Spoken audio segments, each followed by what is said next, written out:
Hi mga ka-tasty! At ito nga, after may operation ay meron akong naka-line up na order ng cake. At ito ay unicorn cake. Ayan. As you can see, makulay yung napili ng customer or ng client ng mga colors. Actually, hindi ito yung original color ng design na ibinigay sa akin ng client.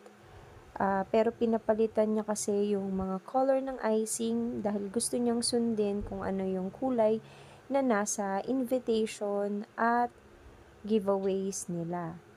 So, this cake is for their daughter's first birthday. At unicorn yung kanilang theme.